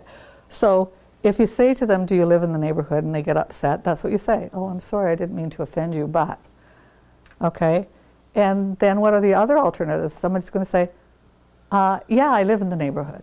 I'll say, oh, that's great, so I don't have to tell you about the schools and everything. Are you thinking about moving? You're looking for a bigger house? No, I'm thinking of buying something to rent. They'll start to come out and tell you their motivation. Well, actually, I'm expecting a baby, and we're in a 3-bedroom, and I'm looking for a 4 or whatever. You know? So they'll start to come out and tell you, and somebody will say, no, I don't live in the neighborhood. And then you'll start to talk to them, and then you say, well, where are you living now? Vancouver, I've just been transferred here. Perfect. My favorite lead, I'm not going to let them go for sure, because they're moving. Okay? So you want to find out why they're moving, their price range, what their motivation is, where they're living now. When they start opening up all this stuff, you're gaining their trust. Okay? And you're giving them reasons back to tell you all of this. I can tell you about, oh, let me tell you what all the schools are in the neighborhood then. Let me tell you about the arena down the street. Let me tell you the bus stops. Let me tell you all this sort of thing. Okay? So this is what they want from you. And you connect those up. And you connect. That's absolutely right. Okay? So you're going to find out where they own, okay? What's their motivation for moving? By simply starting to chat about where are you living now? And start to chat. Okay? Now, when you go through rooms with them, I don't want you to say, This blows me away. And this is the living room. Well, yeah. It's kind of obvious this is the living room. And that's what so many agents do, right? When you're showing a house. If I walk into a living room and there's nothing to say about it, I don't say anything, I watch them. Okay? But there might be something to say.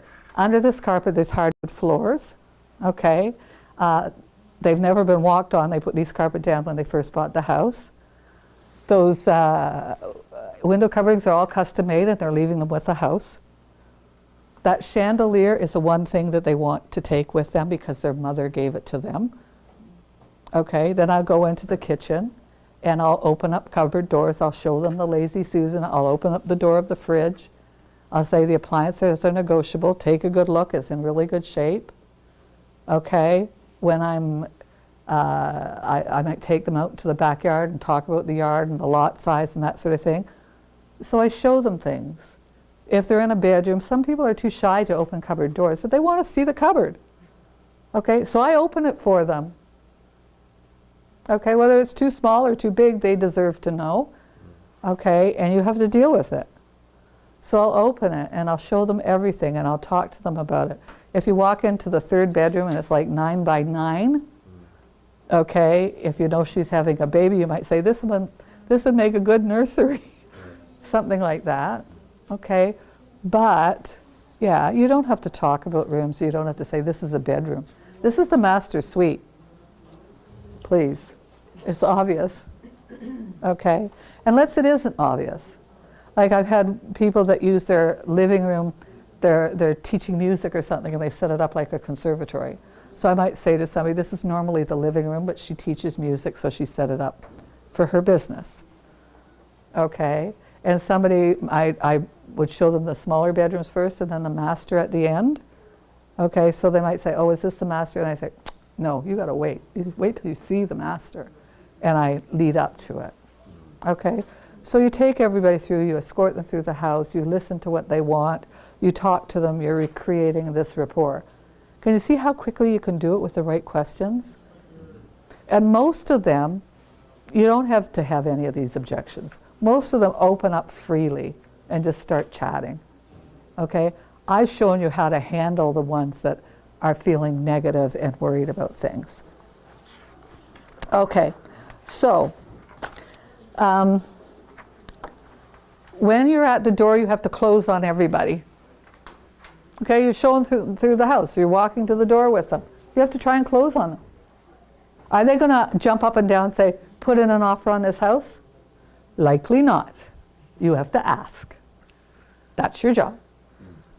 Okay? So, when you've gone through the house, you've done an analysis. Okay? If this house isn't right for them, am I going to try and sell them the house at the door? Mm-mm. But if the house was in the price range, they said it was in their price range, it had the features that they were looking for at a home, it seemed really good for them, okay, then I'm going to try and close on them. So then at the door, I would say, this house has all the features that you're looking for, right? It certainly does. Okay, it's in the price range you're looking for, right? Mm-hmm. Absolutely. Okay, it's in the neighborhood you're really longing to move to, isn't it? Yes. Yes. Now I've gotten her to say 3 yeses. Okay? Now I'm going to say, can I prepare an offer for you on it? I'd hate you to lose the house. Sure. Let's try. Okay? Yep. Chances are they might, even if she says no to me, I'm going to find out why, and I'm getting a step closer. So she might say, no, this is the first house I've seen, I want to see more houses. Then I know I'm going to try and close on her to sell her more houses. I can say, fair enough, I understand that. Okay, how about, you know what, there's probably 5 perfect houses for you. Okay, how about I go on the internet and I find them all. I'll give you a call tomorrow and I'll talk about them and we'll set up an appointment and I'll show them to you. Sounds great. That's good. Okay, and a lot of people say, well, I want to sleep on it and I want to think about it or whatever. And say, you know what, I really love the house and everything, but I want to think about it. I really love the house, but I really want to give it some more thought. I haven't looked that much. Okay, and you know what? I respect that very much. Okay, I do want to tell you though that there has been another person through the house, okay, in the open house, and they're thinking about it as well. So I don't want you, I'm not a pushy agent. I'm not trying to push you into giving me an offer. I would just hate for you to call me tomorrow and say, I want to put in an offer, and I say to you, I sold it last night. I guess that's the chance I have to take. As long as you're willing to take that chance, okay? Because nothing's worse than somebody saying to you, well, why didn't you tell me? I would have put in an offer. Yeah. Okay, and if I tell her, she'll say, well, you warned me. And then I say, okay, let me find you that perfect house. Now, in a lot of cases, when you say that, they'll say, oh, well, I really don't want to lose this house. And I'll say, well, it's up to you. The choice is yours. Would you like to put in an offer? In a lot of cases, then they'll come around. Okay, so you try and close. But at least I'm going to find out if she's really interested in the house or not. And then I know how to follow up with her. If I didn't find that out at the door, I wouldn't know. Now, somebody who came through the house that just wasn't for them, okay, and I've kind of found out what they wanted, I've probably done a you know what, there's another house in the neighborhood that suits your needs. I've seen them all. Can I show it to you after the open house? But maybe there wasn't something suitable for them. Then I would say the way I said it to her, you know what, there's probably 5 or 6 listings that are perfect for you. You can go out open house after open house after open house. You're going to see 2 or 3 of them instead of all 5. Okay? And then by the time you get back to them, they're going to be sold. What I would like to do is book an appointment with you, search the internet myself, show you those 5 houses, 4 houses, whatever I can find, and take them and show them to you all in one day. And then you can make a really informed decision. Does that sound good? Absolutely. Okay, I'm available tomorrow, or would Friday be better? Let's go for you. Okay, and you could try and book an appointment. So that's the second thing you try and book.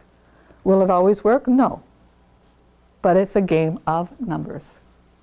Okay, you'll be surprised how many people will say, okay, yeah, show me houses or something like that. And another thing that I find I often say to them is, some people come to the open house and say, no, I don't want to look with somebody else because I only want to work with the listing agent because I think they'll drop their commission. Have you heard that one? Mm-hmm. We all have, right? So what you say to them is say, you know, a listing agent, like when I list a property, I'll work really hard for you and I'll be honest and ethical and all the rest of it. And if you put in an offer on the house and there's multiple offers or something, you stand a better chance of getting it with me than with some stranger. But, okay, it's really important that you have a client, have an agent that's working for you. If you always want to go with just a listing agent and you going to open houses, you're going to go to 5 open houses. All of the agents are going to say their house is the best. Okay? You might be dealing with somebody's best friend. Are they going to try and get you a better deal or their best friend? They're going to push you for every penny they can. What you have to do is have somebody who's looking after your best interests and cares about you and is a good negotiator and will work for you and be honest and above board. And that's what you need to find.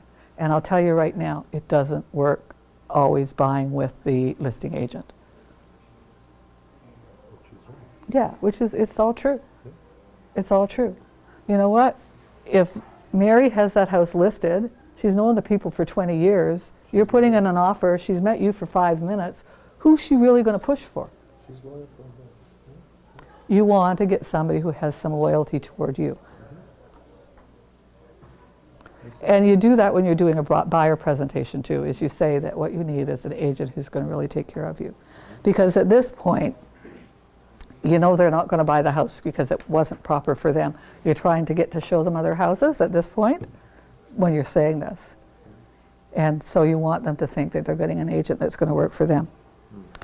Okay, and then there's going to be other people that, you know what, they don't know what their house is worth. They're kind of just feeling things out.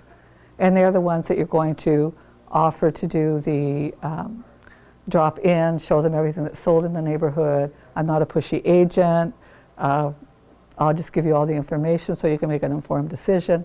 I'll keep in touch with you over the next, and I'll contact you once every 6 months if you'd like.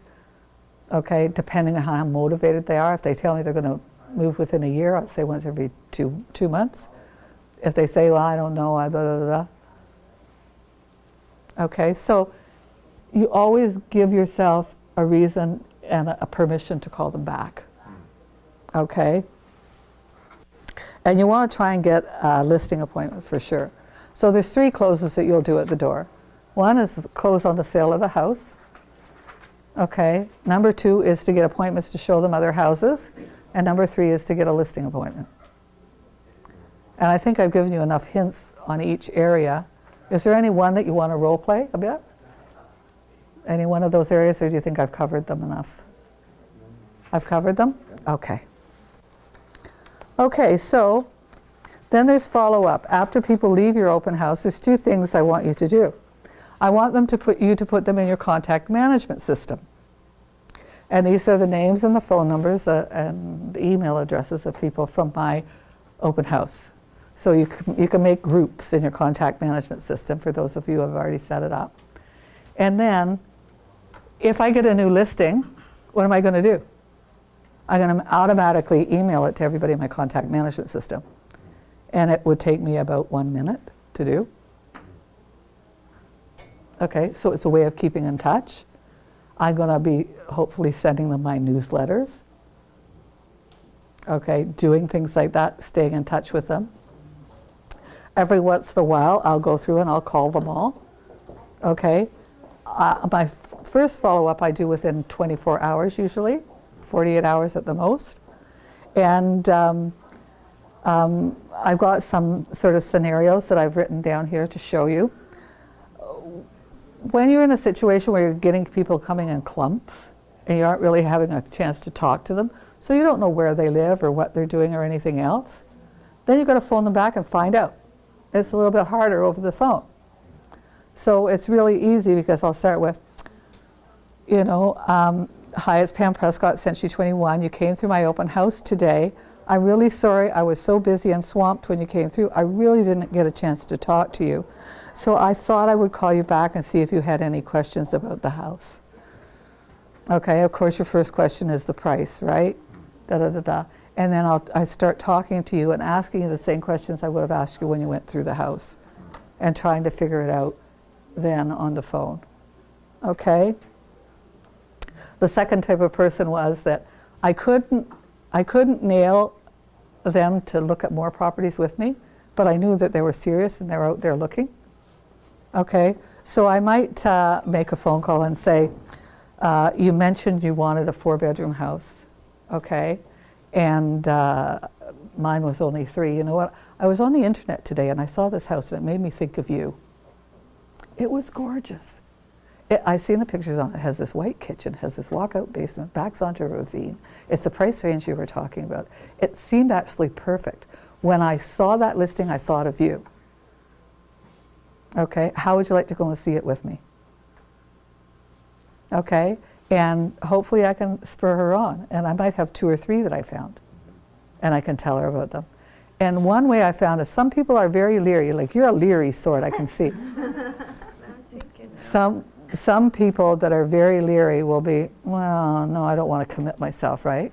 So then I kind of do a reversal on them. I'll say, I'm going to go and see it anyway. I want to see it myself. Do you want to come with me? It's like, hey, girlfriend, come on, let's go see it. Okay, it's not like a client. I'm going to see it anyway. You're not putting me out, okay, but you're welcome to come if you'd like to. And it makes people feel more comfortable sometimes. Yes, especially. It's a brand new listing. It's just hitting the market. It looked fantastic. I love the pictures. I want to go and see it. Come with me. And it makes them feel a little bit different. Okay? So that's a way of dealing with them. And then the third one is the people that were really interested in the house. Okay? And a lot of them say they wanted to go home and think about it and all this sort of thing. So I phone them and I'll say, hi, it's Pam Prescott, Century 21 Heritage. You're at my open house today and I know you went home to think about things. Oftentimes when people get home, they think, I wish I had asked this question, or I wonder how much the mortgage payments would be, or I wonder how much this, or I wonder that. So I thought I would give you a call and see if you have any more questions that I can answer and how your thought process is going. Okay? And oftentimes I can get them to say okay then that night after they get home and they talk to each other a little bit. Okay? Oftentimes I can book an appointment with them. Well, we're really worried about the mortgage payments or something. Then I'll say, well, you know what? I'm not far away. Can I drop in and show you what your mortgage payments would be and review that sort of stuff with you? Okay, so it gives you a follow-up and follow-through to have with them. Okay, so that's sort of the 3 scenarios. When you're doing this, and if you, okay, the last thing, I'll do my last page and then I'll chat a bit. When you leave, make sure the home is tidy. If you've left a glass that you had water, don't leave it in the coffee table, put it in the dishwasher, all that kind of things. I don't like getting complaints. The agent did my open house and they left this glass on the coffee table and it made a ring on the coffee table. Okay, so please put everything away, wipe up after yourself, whatever you're doing. If you move the coffee table, move it back. Okay, so put everything back, basically, and make sure all the doors are locked. A lot of times when you're doing an open house, somebody might open and peek into a garage and you forget about it. And then you haven't locked that door. And the seller comes home and they think my security has been breached. Okay, they went out a sliding door to look at the backyard and they were standing on the deck. When you left, you didn't lock that patio door. There's one in the basement because there's a walkout, whatever. Make sure all of the doors are locked and secure. Okay, number 1 complaint that I get. And the other thing is leave a note. Okay, if you're doing an open house for another agent, make sure that the other agent is okay with you leaving a note. Okay, and if you're doing it for another agent, you're going to phone the other agent and you're going to tell them. Okay, you know what? I had 5 people through the open house. 2 of them were nosy neighbors. One of them looks really good. I'm going to stay in touch with. Blah, blah, blah. You give them because they're going to want to talk to their clients and give feedback to their clients as well. Okay? If it's your own listing, I'll tell you what happens. Your open house is over at 5. You'll phone them at 5:30 to give them an update. No answer. You'll phone them at 6:30 to give an update. No answer. You'll phone them at 7:30 to give an update. No answer. You're wasting this time. It's frustrating. Okay? At 8 o'clock, you get a phone call. And it sounds like they have the attitude like, you never phoned me back and I don't know what happened. So tell me what happened with my open house. Okay? So this way it's you initiating it. So I leave a note and it'll be a short note. Hi, I just wanted to let you know what happened at the open house. I had 7 couples through. 2 of them look promising. I'll follow up and I'll talk to you about them. Okay? One of them seemed really interested. They're sleeping on it. Let's keep our fingers crossed. Whatever, and I'll leave a little note and I'll leave it for them. Then I don't have to make the 3 phone calls and they aren't going to phone me back as if I didn't respond to them. Yeah, makes sense. Does that make sense? Yeah. Okay. And it's good for everybody. Okay, so that's, now the main thing, the problem that you're all going to find is when you're first in the business is you don't have any listings to do open houses on, right? That happens to a lot of people. Well, once you start doing open houses, you're going to get some listings, first of all.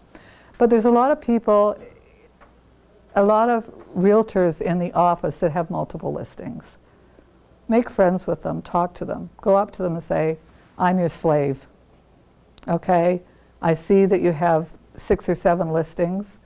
I'm available to do open houses every weekend. I just took Pam's seminar. Book me every weekend if you will. I'm yours.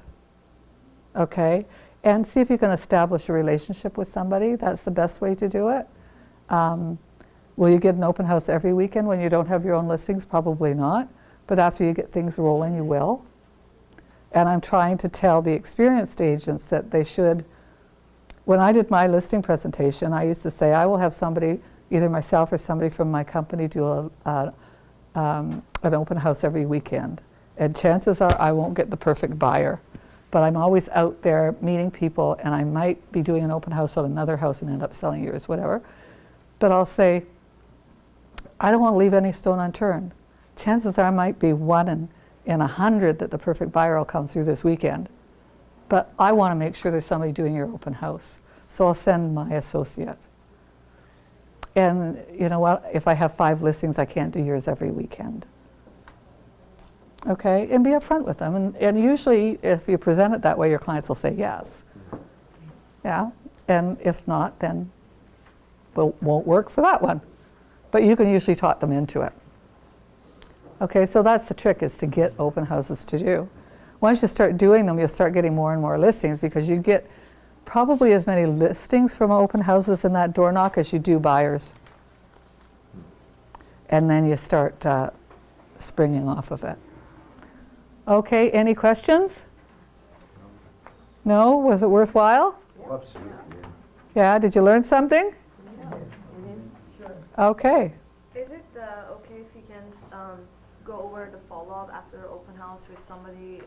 It wasn't the house, it wasn't the right fit for them. Yes. So after like 2 days or the day after, you're gonna call them. Oh, yes. And that's the one that you're going to say, okay, that I went onto the computer and I found 4 or 5 houses that seemed perfect for you. Let me tell you about them. And you'll spend the time, you'll actually look them up, and then you call them, because you've talked to them during the open house. You found out what they wanted. If you couldn't find it out, then you'd phone them and say, you know what? I would love to spend some time with you. I thought we really hit it off in the open house. I'd like to spend some time with you. I'd like to find you your perfect home. Let's review exactly what you want. Let's talk a bit. Let me find it for you. And then after talking to them, I go onto the computer. Then I call them back and say, I found you your dream home. Let me tell you about it. Is it wrong if you send them like the same day or next day? I don't send anything. I phone. Okay. Okay, when you send, they look at it and they might call a different agent. You don't get the same connection as when you phone. When you phone, you can talk about a house. To look at this and read a listing is very different than me saying, you should see this house. I've seen the pictures on it. It's got this, this, this, and this. It makes you more motivated. They look at a listing and they'll probably throw it out or just call some other realtor they know. You're much better to keep everything on a personal level. Yeah. If couple goes through open house, do you give them time to discuss between themselves? Because you've been with them all the time, and That's right. quite often they Sometimes, privacy. exactly. Now, on occasions when that does happen, the husband and wife will be, when I'm at the door and I'm trying to close and get the offer, and they'll be looking at each other and I can sense that.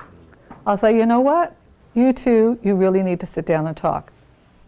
Go into the living room. You'll have your privacy there. Sit down and talk for a while. Then you've got me here to answer any questions that you might have. Okay, just call me if you need me for anything. I'd hate you to lose this house, because to me it looks like your dream home. And the door knocking you do only before the first open house, because right Oh, now no, because then I do a every single different, time. but then it's different houses. Okay, so the first open house I do on that house, I'll maybe go down this side of the street. Okay, so you- Then the next yeah, time yeah. I might go down this side of the street. Then the next time it might be the other side of the street. And I keep track of which houses I do. Yeah. Yes. My question, I just done, from my experience, just a month in a company. Yes. My name is Isabella. I'm from Tottenham office, and I'm cooperating with Bradford office. I'm on that part. I did an open house for Darcy this Yes. past Saturday, and that was a great experience. I did my own open houses for my own homes. I was selling previously by myself, Right. by owner. So I kind of got the experience, and I think I'm experimenting, but I have these 2 prospects from this open house, those 2 leads, and I explained them about collaborate, because I do find this feature amazingly talking to people, not invasive way. They can do it. on Once their you own get time. somebody, And so I sent them the invite, and I can see I explained briefly what it's all about, etc. I can see that they're browsing. Right. They still have not received, they still have not clicked on the invite, acceptance, but I see them browsing, quite busy. well then phone and tell them, be honest. Okay, that's Phone what them you're and say, advising. I see you're browsing. I Okay. see you're looking at some. Is there anything I can help you with? Okay, Okay, don't worry, I'm not going to try and push you into anything, but I'm here if you have any questions. Do you want to see any of them? because that was my Yeah. commitment, our original commitment. Listen, this is great when you do it on your own time. You're working shift hours. You're up at 2 o'clock in the morning. You can open up Yeah. your laptop and go. I usually do that after I've tried to close on them for a listing or showing them properties. Okay. After I've phoned them and told them about the few that I've seen, because I have a better closing ratio. You've got to look at your conversion ratios. If you're talking to a person, I know, but if you're talking to the person afterwards and telling them about 4 or 5 property, your conversion ratio will be 3 times higher than if you're sending them stuff. Okay. Okay, so you want to do that person to person. If that falls apart, then you put them on Collaborate and hope for the best. Okay. Okay, because the since conversion rate on Collaborate is a lot lower than if you're doing it face-to-face or over the phone. Collaborate very common because it does not seem that people are. Most agents don't know how to use They it. don't know how to use it. Yeah. No, we do training on Collaborate. Most companies don't. I talk to different brokers and different managers in different companies. They don't even know what Collaborate is. Really, yeah. Yeah. Because it was introduced But ours- a year, I know. just over a year. Yeah, it's over a year. But I've been on a month and I know It's it. not Right, good. okay, because you're new agent, that's why you know. It's nice to You don't keep want it control to- a little bit. Yeah.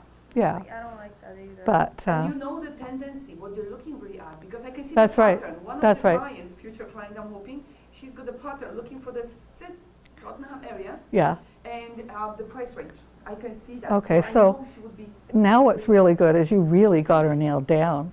right? If you see a listing in the area, Correct. talk to the agents in your office and say, if you've got anything coming up, do you know of anybody in this area? I've got a buyer who's looking.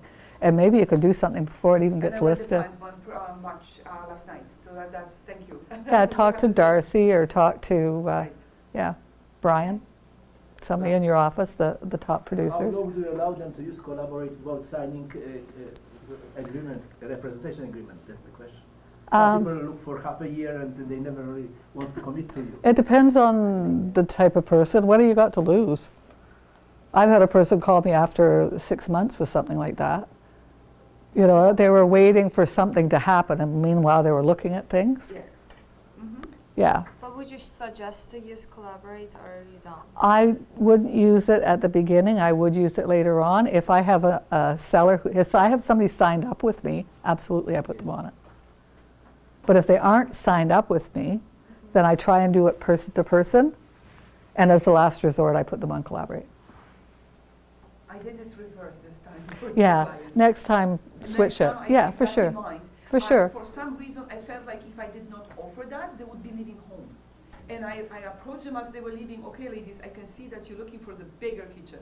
Okay, But- looking in the area. So Okay, but she says, that's- how do I come? I'm working shift hours. How do I come around this? And I said, you know what? So I put you on follow up. Maybe you can choose and pick from the list. I and know. will keep you Okay, watch. the only difference I would have done is saying, you know what, there's probably 5 perfect homes for you. Let me go and do the research for you because you're really busy working and everything. Right. I think I understand what you want now. Can I give you a call back? What's your shift? When's your shift over tomorrow? Can I give you a call back then and tell you about Right. some houses? See, I'm brand new. You can tell. Well, no, you know what? 90% of the people wouldn't even try to close. I give you so much credit for trying to close and put them on Collaborate. You did a great job. Thank you. Yes. And I have a good Most tips. agents wouldn't have done anything. They would let them walk out the door. Oh, Yeah, so, an opportunity, I think. yes, that's great. Okay, any other questions before we finish? Question. Yes. Okay, so BRA, I signed with one of the buyer, and then I have 2 different dates. I realize that was my mistake. Where it says, you know, there's a circle for 6 months. They have to put it. They have to initial if you do it And for then over 6 there's- months. Yeah, and then there is on the top it says mention the date you want to be expired. So I put them on 6 months, but I realized I put it 2017 instead of 2018 Feb. So they initial anyways in that circle. So which way is right? So because I You have should get it redone. I have to do it again, right? Do it again. Tell them, you know what, I noticed that I put the wrong year on. Do it again. Because if you don't, it's, I know, if you don't, it's only valid for this. So what's the date that you had on it? I think it was expired Feb 2017 I put on. So it's already expired. You don't have an agreement. I know. So get them to do a new How one. about if they put the initial inside the circle? Is that I would do it over again because of the time lapse. Because how long ago did you do it? a month ago, month and a half? I would redo it. I would redo it. If it had been a day ago, I would say, oh, look, I noticed yesterday I put the wrong date. Can we just change this to an 8 and get them to initial? But if that much time has gone by, I think I'd be getting a new one. Because that one is gone. It's dead. Even though It's they different put if the you're initial? extending something. If you're extending something, there's 2 different thoughts to it legally. okay? And this goes with offers as well. If an offer expires and the people want to come back to the table, can I use the old offer and just change stuff on it, or do I have to do a new offer? The same with your listing agreement, that sort of thing. If it expires, okay, it's a different thing. If it's still in effect, you can amend it and change it, okay? And it's still valid. But once it expires, it's expired and you need something new, is what most people say. Even though they put the initial, right? It's expired in February. It's not a valid contract. You don't have a valid contract. If you wanted to change it from October the 30th to November the 30th, it might be a different story because you still have a valid contract and you're just getting them to extend it. Even then, I would want them to write me an amendment rather than to change the current agreement. Get a new one done. Be safe. They like you, they'll give it to you, right? I hope. I hope. It's after a month and a half. I don't know. You haven't found them anything? No, they put it on hold for now for the mortgage and stuff. Oh, okay. So next time you're talking to them, tell them you need to get it re-signed. If it's on hold anyway. Yeah. Okay. Any other questions? Thank you. Thank you so much. Okay. Thanks. Well, my pleasure.